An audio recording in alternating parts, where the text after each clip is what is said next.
walk deeper into the belly of the beast if it means I'm able to further limit risk. This is Danny with Anarchapulco, and today we've got a great guest joining us.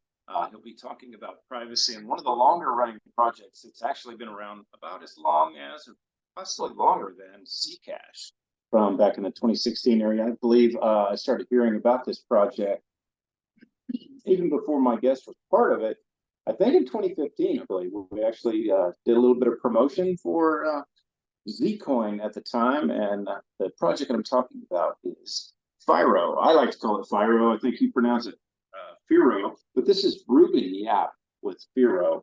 And there's been a lot of talk lately about the things that are going on with government intervention into exchanges where, hey, we need to know where these coins came from. We need some KYC going on. This is Binance and some of these larger exchanges that kind of play with KYC a lot.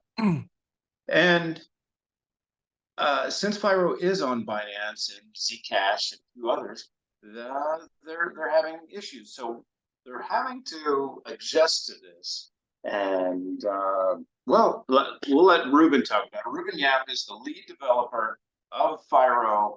He's been there quite some time, and I have a long time respect for him, especially after the Firo thing. I won't get into that, but he knows I always mention it whenever I talk to him about this stuff. So yeah, thanks for all that. Reuben, take it away. Sure. Just to first of all, I know the crowd that I'm speaking to, but I don't agree with these regulations. Obviously, I think it's overreaching and stuff like that, right? And but I think let me kind of like lay out the scenario as to what the regulations are and why Binance and other exchanges are taking the action, right? So I think one of the biggest ones is something called MiCA, which is Market in Crypto Assets. It's a EU-wide regulation. And, it's kind of ironic that, they had made special mention of basically currencies or digital assets that support inbuilt anonymization. I don't know why that actually matters. So they said like, currencies with inbuilt anonymization cannot trade on any EU exchange unless the exchange can identify who its users are and its transaction history. Which to me kind of sounds like, oh, unless we put the backdoor in, they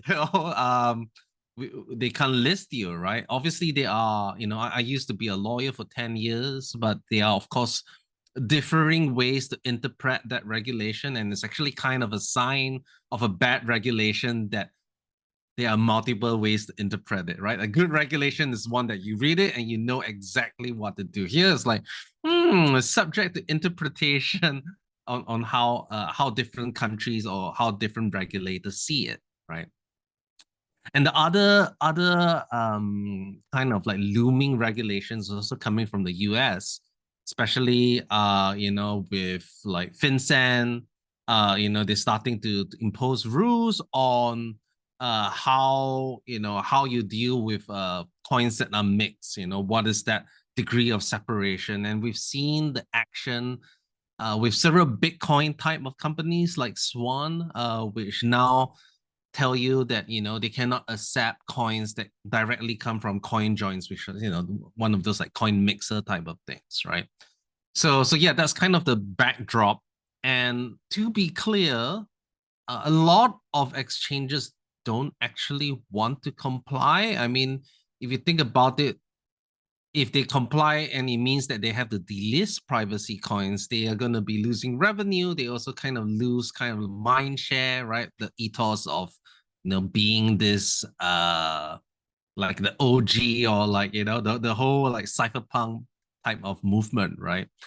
But differing exchanges have taken differing approaches, and most exchanges, like if you've taken a look at OKX, they have completely delisted privacy coins. They didn't have any dialogue. They went like, nope, we are not going to be supporting any of these privacy coins. 4P, or now is known as HTX, also delisted a bunch of privacy coins like, was it 1 or 2 years ago?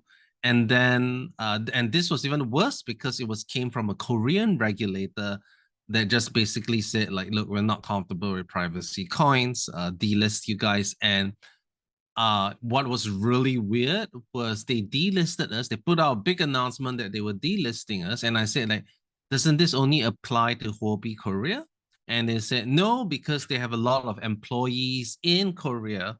And the Korean regulators say that you have to delist it from your global Huobi as well, or else we will take action on you guys, which doesn't really make sense anyway, but whatever, right? But what was also interesting is that they then relisted us, Huobi relisted us on Huobi International, but told us not to announce it, which was kind of funny, right? It's like, oh, all right, yeah, we're relisting you guys, but then don't make any announcement of it. So we're like, okay, whatever, right?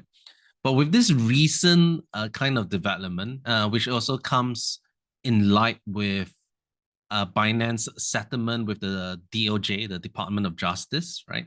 Recently, you know, because they were accused of money laundering, you know, not doing KYC and all of this. This is the whole stuff that, you know, you guys love, right? Exchanges with no KYC and all of that. They were doing that. Obviously, I think they were doing just for rapid growth, you know, let's be honest, right? This KYC is obviously I would say a barrier to getting into the exchange, right? And part of that settlement is to deal with all these regulator ones. They actually have regulators sitting in Binance now monitoring that whole thing. And in September, they actually reached, the Binance team actually reached out to us and said, do you guys have any plans to remove privacy, like altogether? And then we were like, well, we can't do that, right? That's our whole reason of existence, right? You know, if that's the way you're gonna go, we cannot comply. But you know, if there is a way to, you know, look at what regulation that you are trying to comply with, you know, maybe we can find a way to keep everyone listed, at least all the privacy assets listed, right? So that's kind of like the backdrop of things. Now a lot of people are crapping on Binance for doing this to say like, oh, you know, but realistically, what alternative do they have, right? The bad guy isn't the exchange.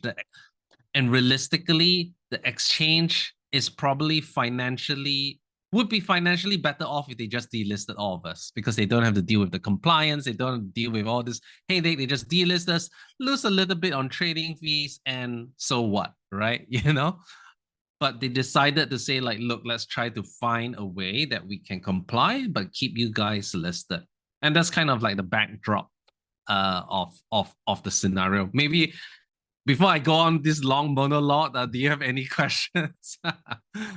Yeah. So do you think that you know, they maybe came down on CZ to begin with over the FTX so they could control these assets? It's, I mean, obviously that's the tool. They've got Binance over the barrel because of the dealings already with the FTX thing. Is this where they're coming after Binance because they have this leverage? I mean, I do think that obviously, you know, I'm not one that dive really deep into the whole ongoing stuff against Binance. You know, that's very convoluted. Especially Binance was specifically designed to kind of evade regulation because there was no real headquarters. It was like kind of set up like a hydra, right? But obviously they became big enough that, you know, Binance, especially ironically, you know, in the wake of FTX, which was approved by US regulators, of course, they would say, no, we didn't do anything. But let's face it, you know, Sam was really talking with all these regulators. He was like, you know, the whiz kid that was advising the you know, the SEC and all of these people, right?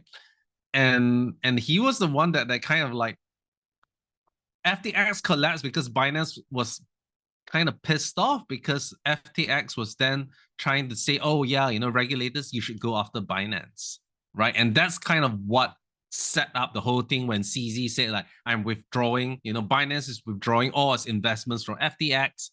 And, you know, that whole saga came up. and that led to eventually a liquidity crunch. Obviously, not the whole story, which is a really long story, but that's the context, right? And while the SEC was talking to FTX, which was a much worse offender, right, who basically used customer funds to gamble on shitcoins, they went after Binance, for not complying with anti-money laundering regulations and things like that. So I Yeah. probably think, my whole conspiratorial take on thing would be that they're retaliating against Binance, of course, because the CZ spanked their cash cow. And doesn't help that he's of Chinese ethnicity. There's always this like, from China, and they're like, yeah, CZ has been in Canada as a Canadian citizen for the longest time. But they want to paint it as, oh, this is a Chinese outfit, when Binance kind of abandoned China because they realized that the regulation there was getting like too crazy. Yeah. Yeah. Right. What is a super secret, or excuse me, super transparent address? What does that mean? It sounds no. kind of goofy to me. Like, what does this really even mean? Super transparent address is actually a misnomer. Let me kind of explain what we call them exchange addresses. I think I'm not exactly sure what Zcash calls them. I mean, there's a bunch of names. Yeah, I'm not exactly sure what was the exact name that Zcash used, but the idea of an exchange address is that you have an address that an exchange can create. Actually, anyone can create an exchange address. It's just that it's kind of hidden in the command line because we don't want regular users. We don't really want to promote the use of these addresses. It's only for people who need it for compliance reasons, right? And the basic idea is that you have this transparent address that only can accept funds from other transparent sources, right? And that basically means, if you're using Bitcoin, it's like you can only receive it from Bitcoin-like addresses, right? Which means if I have like a shielded pool, like in Firo, we have a Spark shielded pool, in Zcash as a Zcash, a Zcash shielded pool, you cannot directly unshield from a shielded pool into an exchange address. What you have to do instead is that you have to unshield it into a normal transparent address, a Bitcoin type address, and then that Bitcoin type address will then go into the exchange address. So if you look at it, as long as you unshield to a new address that has never been used before, which is what the wallet recommends you to do, what is the privacy that you are actually giving up? You don't really, because what you see is that funds appear in this new transparent address, right? And there's no identifiable source. There's just like it came from the shielded pool, right? You do see the amount, and that amount after that is then sent to the exchange address. But all you see is just that last leg, which doesn't have anything because that address that you created is brand new, right? So all you are knowing is that someone unshielded funds to this new address that has no previous transaction history and then send it to the exchange. And that may seem like, well, why would regulators care about this, right? And I think if you take a look at the wording of the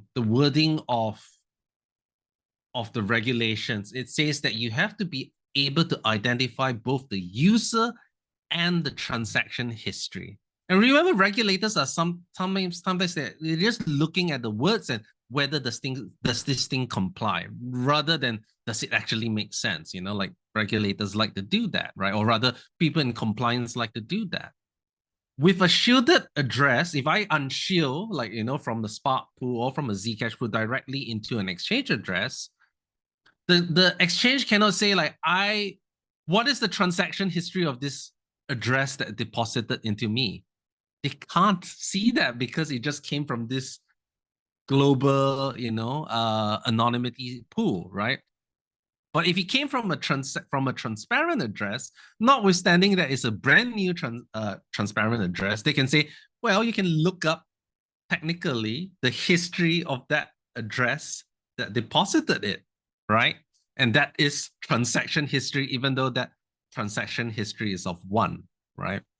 Now, another benefit of having that transparent address is that if the exchange is not happy with like the risk level of this particular transaction, the exchange has to have a way to be able to return those funds to the sender. And that's really important. I mean, this applies to like, I don't want to touch tainted funds. Just want to return it to the same person that sent it, right? And with a transparent address, that is very simple because I just send it to the address that I got it from, right? So like address A sends to the exchange address. Exchange says, no, I don't really like this. This is like, $10 million that came out of nowhere. This guy, I don't really know. I know I'm not very comfortable. So they want to send the funds back. And all they have to do is just send it back to that same transparent address. You can't really do that with a shielded address, like a Zcash shielded address, Z address, or even a Spark address. You can do things like embedding a return address inside it, but you cannot mandate it, right? You cannot say you have to mandate someone to put in a return address. That's also a privacy risk because sometimes I want to send money to you, but I don't want you to know who I am, which could be like a donation or something like that, right? And other people saying that, well, why don't you just communicate to the customer and ask him to provide another address to return the money to or sign a specific thing? And that is also problematic because you need customer interaction, right? You need to get your customer support, reach out to this guy and say like, hey, can you give me a return address? And you can't be even sure that the return address is actually owned by the same person, right? Like he could give somebody else's address, right? And then Binance has just assisted someone to money launder to basically move funds because once it comes from an exchange, people are saying, oh yeah, it comes from a legit exchange with KYC and therefore I'm going to let it pass through risk free rather than from some tainted source. So Binance is under this thing of saying that, look, we have to have a way to return to the address that is depositing. So, and that's how exchange addresses coming. You are not, if you do it properly, and it's quite easy to do it properly, you're not really giving up much. All you're giving up is that some money has entered the exchange. And that's actually sometimes arguably a good thing because remember, there's this saying that says that I think it's Julian Assange that said this, but it's saying that, governments should be transparent and, citizens should be private, right?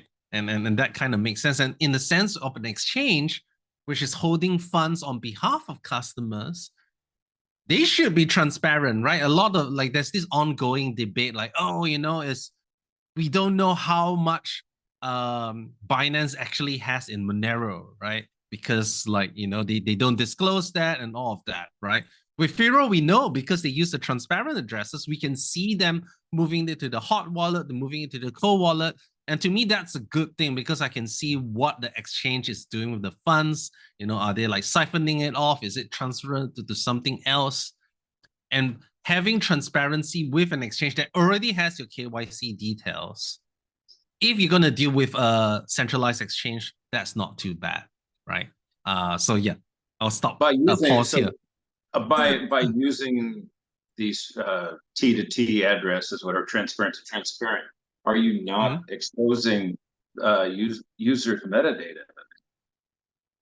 Well, the only metadata that you are revealing is the time that you unshielded it into that transparent address. And then from that, the amount, and then from the amount, it goes into the exchange, right? But remember, this is the alternative is that you don't have a centralized exchange, right? But that's also really bad. That means, well, you only have to have decentralized options, which honestly today they are developing, but they're not really ready for the mainstream, right? The liquidity is poor, the user experience is poor, even some of the so-called technically they say that they're decentralized exchanges, but then you find that they can choose which assets to list and not, and a lot of them avoid Monero or other types of privacy coins as well. So I feel like they are not as censorship resistant as they would like to lead us to believe, right? Because we have seen cases where they're like, oh no, we are scared of the regulatory risks. We're not going to put privacy coins on a decentralized exchange. And that doesn't make sense to me. A real decentralized exchange, you can't stop people from listing what they want on that, right? Yeah. Can you explain what the advantages would be with Firo over, say, Zcash with your mint and burn method? From the way I understand, whenever you send a Firo transaction, that it is erasing all of its previous history, because every time you send it, you're reminting. Explain how this works. Right. I think this is like just a useful way to just kind of visualize it, right? And the idea is that with previous type of privacy protocols, like with ring CT or with like CoinJoin, which is used by Samurai and all of that. I mean, the general idea is that with CoinJoin is that you take a bunch of coins, you bring them together, you mix them up, and everyone takes out money from it, right? So it isn't clear who owned what from the initial join, right? And you can repeat this many different times, but that takes time. With Monero, basically you are taking 15 other decoy inputs from the chain and say like, we could be one of this, 16 people. So that one of it is real, and then it sends to 16 other possible recipients, and one of them is real. The rest are decoy transactions, right? And so the problem with that is that it's not really erased, right? You are just adding kind of like noise to your transaction, right? It's like my transaction is A to B, but I make it look like it's from 16 people to 16 different other people. But the real transaction is still there. It's just like adding noise around it. With newer constructions that use zero knowledge proofs, of course, Monero people would say like they are using a type of zero knowledge proof, which is technically correct. But with the new type of zero knowledge proof, is you are proving, so in the sense that you are proving that you are one of all these people that have burnt these coins. So that means that when you take a coin and you send it into the shielded pool, right? You basically get kind of like a receipt. And that receipt allows you to redeem brand new coins that come from this shielded pool. It doesn't have any like associated transaction history. All you know is that it came from the shielded pool, right? And why that's superior is because, well, you can't even see where the real transaction is because it just came from this blob of a shielded pool. So obviously, I think that's definitely a more superior model for privacy. And that receipt, you can pass that receipt to other people as well, right? That means the person that has, anonymized and then redeem may not be even the same person, right? Like I could be taking that receipt, passing part of the receipt to somebody else, and that person can unshield, or you don't even need to unshield. You can just deal with it directly. You're just passing receipts with each other as well, and that's totally fine. And that's definitely a more superior model than, let's say, like Monero, Ring CT, and CoinJoin. But with Zcash, I would say that we use similar type of ideas, but the way that we achieve them is very different. Like it's totally different, like in terms of cryptography and design and architecture. And with Zcash, they use something called like a circuit, right? Which they basically built like a zero knowledge circuit, which can prove all these things that, the amount is correct, no coins are being created out of thin air. Basically is this really complex circuit that does all these things, right? And it's quite tough to design these things. And of course, Zcash has moved from different models. So they moved from Sprout, which had a vulnerability that could, do an infinite min. Sapling, which is very in wide use today, like Pirate Chain and and a bunch of others use this sapling, and then now they've moved to Yeah, something called we Orchard. use it as well. Yeah, that's right. And it's really good, but it also has that trusted setup thing, which some people like, some people don't like. It gives really good performance, but you have to trust that the trusted setup was not compromised. There are ways to kind of like not to prove that this, and like the tech has gotten a lot better to make that trusted setup secure, but it's still like an unwanted thing, right? With Firo's stuff, we don't have any sort of trusted setup, and instead of using like a complex ZK circuit to prove everything, we are using specific ZKs to prove specific things. Like we have a ZK to prove membership, to say that, yeah, I am one of these, I have ownership of these coins, right? We have a specific ZK to hide amounts to make sure balances equal up. And what that means is that the setup, instead of one circuit to kind of prove all these different things, each ZK is like a specialized ZK to prove specific things, which makes it a lot easier for security analysis. And it also makes it, in a way, because it's modular, we can upgrade certain components as better tech comes along, which we are already in midst of. We actually upgrade, like we can upgrade that membership proof to be more performant, to support like billions of anonymity sets as well. So that's the benefit. I wouldn't say one is better than the other. I would say they are different designs, which achieve roughly the same thing, but with different trade-offs. And one thing that is, I guess, very, I would say, like a big nod to our approach is that Monero now is moving to this next-gen privacy protocol called Seraphis. And they basically drew a lot of inspiration from our work. You know, we presented a MoneroCon, and therefore, like this approach called Seraphis drew a lot of inspiration from our protocol Lelantus Spark, because it's a nice in-between where you get a lot of privacy, but it's not too complex. And like it's not going to be one of those like security through obscurity, where although everything is public, only a few people truly understand it. So yeah, that was a bit of a mouthful, but yeah. And Spark is live now. Can It is you live. break it down in layman terms about what Sure. Spark is? What is Lelantus? I know I was actually going to ask about Monero using Lelantus, and you went ahead and talked about that a little bit. But yeah, great. What is Lelantus Spark? Well, Lelantus Spark launched in 18th of January on mainnet. I think we've been working on it for maybe like 2 years, and it's basically this new privacy protocol that we created, of which Seraphis has drawn inspiration from. And it has this very, very large anonymity sets, all the things that I talked about before. But I guess from the Firo's ecosystem, or from like a privacy coin standpoint, we have these stealth addresses, but we call them Spark addresses.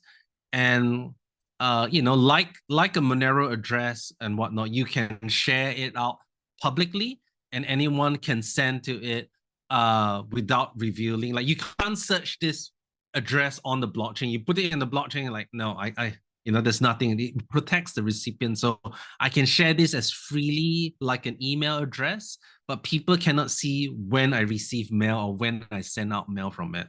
But one of the advantages that we have over, like, let's say something like Monero, is that we have a much more robust view key infrastructure. So currently, like, Monero only supports incoming view keys, means that even if you want to show people stuff, you can only show people what is coming into your address. There's no outgoing view key. So that means you cannot show what is going out of your address, which is a problem, because without that, you can't really tell what's the balance of that address. I mean, there are legitimate reasons why you would want to give people your view keys, whether it's like I'm a charity, or I am I'm holding funds in custody of someone. You should be able to disclose that publicly, right? Or you just want to have something to scan your wallet and not have access to your span keys, right? But Monero's currently, with their Ring CT, only supports incoming view keys. which to me is a problem, right? And this is also why that, yeah, they say, yeah, we will not comply with these new regulations. Well, actually, even if they wanted to, they can't because yeah, there's no way to do that. Yeah. Oh, you're muted. Yeah. Yeah, that's the two camps there. Mandatory privacy and optional privacy. So yeah. Yeah, let me weigh in on that. I mean, I definitely,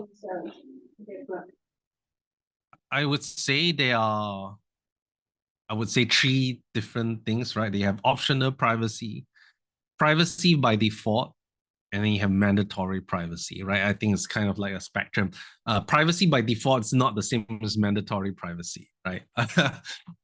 So Firo is private by default in the sense that all our official wallets, prompt you to use Spark. Spark addresses are the main way to receive and send to other people, right? And yes, you can choose to use transparent addresses, but you have to select that I want to use transparent addresses and even click a warning to say, yeah, you are going to be using transparent addresses, right? And there are benefits to having mandatory privacy, but they differ based on the privacy protocol that you are using. So what's the benefit of mandatory privacy? Because, well, basically, like, I don't have to do any sort of additional thing from a UX standpoint. I just need to send stuff and get privacy. And I think that's a really, really strong reason to do it. And you're also forcing exchanges and everybody to use these, private transactions. That's the whole benefit of mandatory privacy. Obviously, this argument starts having, I would say, having some issues, especially when exchanges cannot support these type of transactions. Then, well, okay, that means you're being cut off from a lot of mainstream exchanges, right? Because, well, they can't. They can't even use it. They can't even use view keys. They can't even do that because you don't have that view key infrastructure, right? So that's one thing. But the other thing that is also, I would say, kind of misleading is to say there's this, mantra that people say, mandatory privacy or else it's no privacy, which is totally bullshit, right? I mean, like, everyone knows that, okay, even in Zcash, a Z to Z transaction has the highest privacy, right? You can't say that transaction has no privacy. you really don't know. Similar a Spark to Spark transaction, you're not revealing receiver, sender, and amount. What you're talking about, there's no privacy. Well, if it has no privacy, then yeah, prove it to me. There's no privacy, right? But in specifically with ring CT models, where you're building rings with different other types of inputs, remember that with ring signatures, you kind of have to find other inputs to mix with. And, like that classic example where I'm saying that if you want to fart, you have to pull, 15 other people into the lift to fart with to kind of hide who's the one making the fart, right? Obviously, with that type of privacy, you want to have as many different people you can pull into the lift with you. And that's why mandatory privacy is important, because you need to be pulling all these people into the lift with you, right? With this type of ZK privacy, where you have lots of people entering and exiting the lift, right? But you're not constrained by the people that is within the lift right now. Is basically the entire history of anyone going in and out of the lift. Even if some it doesn't really, I don't really care that not everyone else is using privacy. Obviously, if everyone use privacy, the anonymity set is larger. But it also comes to a point where, okay, if there are millions of people that are already using this transaction, what is the practical difference between 1 million and 5 million or 10 million or what? It's like, it's already to a point where you're already in a crowd that's big enough that's not going to compromise your privacy, right?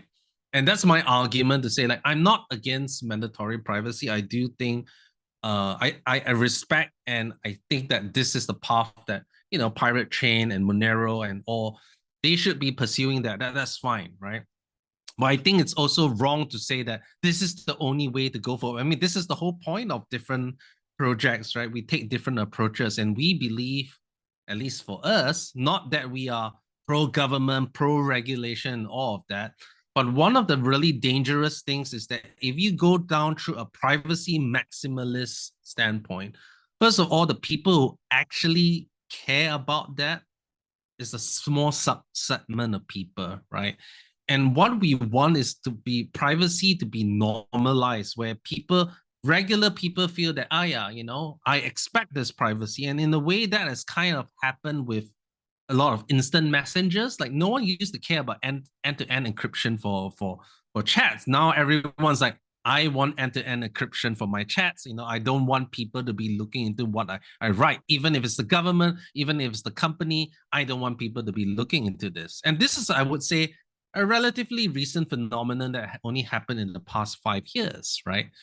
But if you say, all right, I am going to make these privacy tools, like if the government bans all these privacy tools and end-to-end encryption and all of that, of course people say, oh yeah, is that really possible? But you can make it really difficult. You can ban it from the app stores, you can ban it from all the official app stores. Let's say if this has happened, this is like, it hasn't happened, but like this is kind of what's happening to privacy coin. If Android removes all support for end-to-end encrypted messengers, which is actually what UK tried to do, by the way, quite recently, before they realized that it was futile, was, there will be people, you can download some APK from somewhere, or maybe F-Droid. Well, if someone puts pressure on F-Droid, are they going to put your app? That means, yeah, sure, you champion your freedom to say fuck the government, fuck regulation, but as a result, only a small group of technically able people actually use this end-to-end encryption. And that to me is a greater travesty to privacy. You know what I mean? Like if you say that I am going to allow this delegitimization of privacy, let this governments ban all of this, right? Then what are we left? We are left with random sites hosting APKs. And that's kind of what happened to privacy coins. If we all do nothing and just say, just let all the centralized exchange delist us, and we'll have decentralized exchanges take over. Well, I mean, we've had so many years to do that. Decentralized exchanges are still kind of catching up, especially those that support non-EVM. I mean, Uniswap is great, but it's only like EVM, right? And well, what else? People say Torchain. Well, Torchain doesn't support Monero, doesn't support Zcash. They don't even support Dash, right? So I do think that the argument is more nuanced. I'm not saying that I am for regulation. I really hate this regulation. I think it's dumb. Does the definition change of private by default after giving these transfers to Binance? Yes, because you have to choose that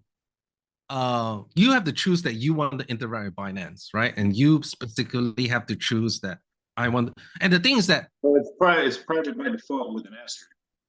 Sorry, it's what? Private by default with an asterisk. I would say the wallet's private, but it's by default you have to select it to go there, right? So yeah, I see the arguments, but wasn't this kind of already a thing, like with Atomic DEX, and you guys forked Atomic DEX, right? So we have an arrangement with Atomic DEX. Basically they agree to support us. I'm probably getting this wrong. I had a conversation with somebody, and I was told that they had to actually add an extra layer of transparent transaction for Pirate Chain in order. That's for Pirate Chain. They have to actually use transparent transaction, but it only goes to the DEX, but it still leaves that mode, right? So yeah, for Pirate Chain, because they are mandatorily private, and because there isn't an easy way for you to do atomic swaps of shielded assets. I mean, it probably is possible, but it's more complicated. They had to do that, right? because Firo already has those transparent addresses. They don't have to do that. Obviously, we would like to have atomic swaps of shielded like sparks in the shielded pool itself. And that is possible, but it is, because Spark just came online, we have to. So I mean, so technically, what's happening with Binance was already happening on Atomic DEX. Yeah. I mean, like, I would say Atomic DEX was more of a technical thing, right? While with Binance is a regulatory thing, right? And they can support Spark addresses. There's no issue with that. It's just because with atomic swaps, you have to have all this other infrastructure in place to make that happen. Hopefully, I guess Sarai should be available soon. I don't know. We'll see. But even he has that solved. No, with Sarai, and you can ask Luke on this. He's very adamant that all the swaps are transparent, right? He's using a separate chain, with its own token.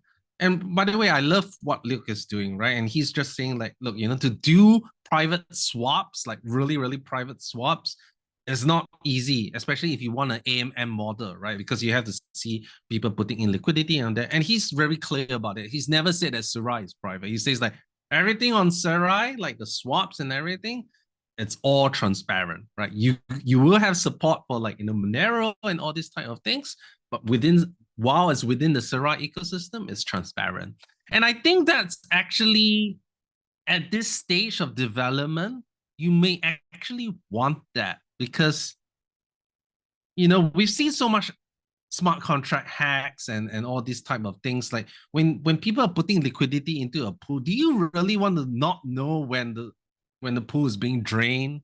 When like someone's like creating shit out of thin air, right? Like that is a risk in itself, and it is much more scary when you're dealing with people putting their money into these liquidity pools, right? I mean, obviously, a currency is already quite challenging to build all these privacy protocols. But when you're trying to do that with swaps, with interacting with each other, where there's more additional logic, that gets a lot harder. So yeah, I don't think. I think the only thing that I would say possibly is working on something like that I am aware of. There may be others, of course. Basic swap DEX, they're doing good work, but it is still atomic swap transaction. You can still see these things being swapped, right? But with something called a Penumbra, which is like a Cosmos type of chain, they have something called ZK Swap, which allows like private swaps. But again, like these are all very, very new tech. I'm not even sure whether it's fully working yet. But as I said, the DEX infrastructure is not ready. Even if we like Sarai, it's not ready. Do we want to say that if we allow, let's say if Monero lost all its centralized listings today, will it be hurt really badly? It will lose a lot of its functionality as a currency, because people will say, oh yeah, like what do we use it for? We use it to go in and out privately, or we use it to buy gift cards. Well, guess what? All those integrations, they're gonna die because they all have centralized exchange backends, right? Are we ready for that today? And people may say, oh, you're complying with the regulations, you're just kicking the can down the road. I'm like, why not? Because we are buying time so that we can build this DEX infrastructure rather than killing us today, and then we have nothing to build for, right? I mean, that's my point of view. If I can buy 2 years, 3 years, that allows much more time to build this DEX infrastructure that we can switch. And, when we have a great DEX infrastructure, I would be the first guy to say, yeah, mandatory privacy, screw all of this. We don't need any of these centralized exchange listings. That's fine. But I don't think any of the coins today, I would say like of the coins, the privacy coins today, Monero is probably the one with like the most resistance against exchange delistings, right? But let's face it, if they lost Binance, they already lost OKX, they lost KuCoin, if they lost Kraken, even Kraken doesn't really do that much volume. It's like 4 million a day or something like that versus like 40 million on Binance. Do you think that where is this liquidity going to, where are you going to get that liquidity? What, Havana, like where, Bisque? Let's be real, like I support all of that thing, but it also delegitimized privacy, right? In the sense that if we allow this to happen, no centralized exchange that support it, we will be only being supported by people on the fringe. And that to me would be a travesty to privacy. Yeah. Oh, you're on mute. Oh, one quick thing. Yeah. I would like to say that, there is a very strong line where we should not cross. I mean, obviously, there's a limit to how much we can comply, right? Like, for example, when Binance asked us to remove privacy, which, by the way, a bunch of other coins did. Like, for example, Horizon, they said, like I'm going to remove privacy totally. And a couple of other, even like Verge, they just said that, oh, we are not a privacy coin. We are totally public, right? Those things we cannot compromise on. We're not going to build backdoors in there, We're not going to say, oh, KYC to access our chain. We're not going to say like, oh, there's a backdoor that people can look in. No, I mean, if we don't compromise on those things, but right now the compromise is like, what is the actual privacy that you're giving up? Not really much, because you're already interacting with a centralized exchange that has your KYC details. So I'm like, what are you guys crying about, right? If we can maintain those liquidity integrations and all of that for the moment, while we build out this decentralized exchange, I think that's something that we should be pragmatic about, rather than too idealistic and go like, yeah, rah, rah, rah. And then, we just get, pushed to the side. And that's exactly what governments want, right? They just want to make us seem like a bunch of tinfoil hat people. Yeah. I guess I would want to close this up with you guys are allowing building assets on Firo now, or tell me about that. Sure. So the idea is that I think one of the bigger things that we realize is that as a currency alone, sure, that has a lot of value, and we're never going to be giving up something on that.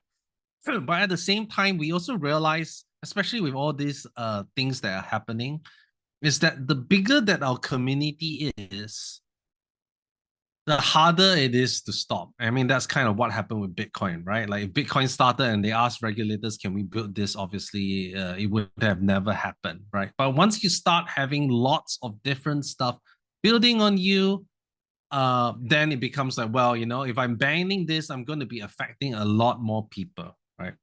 And the idea is that rather than just being only a privacy cryptocurrency, there's this idea that we should be privacy infrastructure for the rest of Web3, right? And what that means is that, rather than using something like Tornado Cash or all these like smart contract type of mixers, which first of all, they're really expensive to use, right? And there's a lot of metadata leakage. And main reason why is because these chains were not designed for privacy, right? Why not, if people can create their own tokens or bridge tokens from other chains into Firo's ecosystem and build their own assets that enjoy the same privacy as Lelantus Spark? But the more beautiful thing is that the asset type is hidden as well, which means that whether when the transactions, so right now you have hidden sender recipient and amount, but it doesn't really, people know that Firo is being transacted, well, because there's only Firo, right? But if I have this privacy asset layer, now when I see a transaction, it can be a stable coin, it can be a meme coin, it can be a voting token, it could be Firo. We all don't know, right? And everyone shares in that global that global set. That means like, even if not many, okay, let's say 100,000 people are using Firo, but now 10,000 people are using this joke coin, 1 million people are using this stable coin. It all contributes to that general anonymity set. We don't have to fake transactions and do stupid shit like that. These are organic usage. You're moving just from becoming a privacy coin into like a privacy ecosystem, and you're normalizing privacy because you're building all these other people in it. So that, let's say next time, let's say we succeed and there's this rich ecosystem of tokens that people are bridging in and out. Now regulators will have to think like, if I'm going to just ban Firo, I'm going to be affecting not all this, but all these other bridge assets inside and whatnot. It becomes a lot harder to stop. And that's what we want. We want regulators to regulate around us rather than just like shut down, shut down, shut down. And I feel that not only just improves Firo, because Firo now not just becomes a currency, it also becomes a utility, right? You can use it to do all these transactions really, really cheaply. And in a way, with a privacy focus, right? We are all optimized towards privacy. And that's kind of like the goal that we want to do. And that's what Spark Assets does. Yeah. Oh, you muted. Oh, you muted. You muted. Wait, I can't hear you. Muting again. Yeah. Yeah, I want to thank you here at the end of the time. And yeah, guys, go to Firo.org, no? Yeah, thank you so much. And yeah, And, it's probably what are really late your there. Twitter or any of the other handles you want to share? Sure, it's Firo.org on Twitter, FIROORG.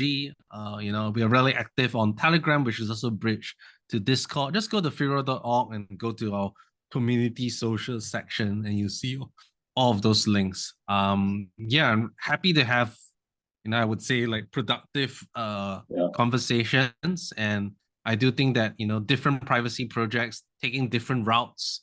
I wouldn't say what Monero is doing is wrong or whatnot. It's just that we all have to ache our own path. It's whack-a-mole here. The more the more of us they have to attack, the better for all of us. Right. Did I miss anything? Is there anything that you wish that I should have asked? No, I don't think so. I mean, all I ask is that like let's look at this pragmatically, and don't kind of like shit on people trying to find solutions to maintain mainstream linkage, because they are also fighting for privacy, but in their own way, right? So yeah. Well, I mean, it's up to your communities, right? Yeah. Each community is going to operate differently.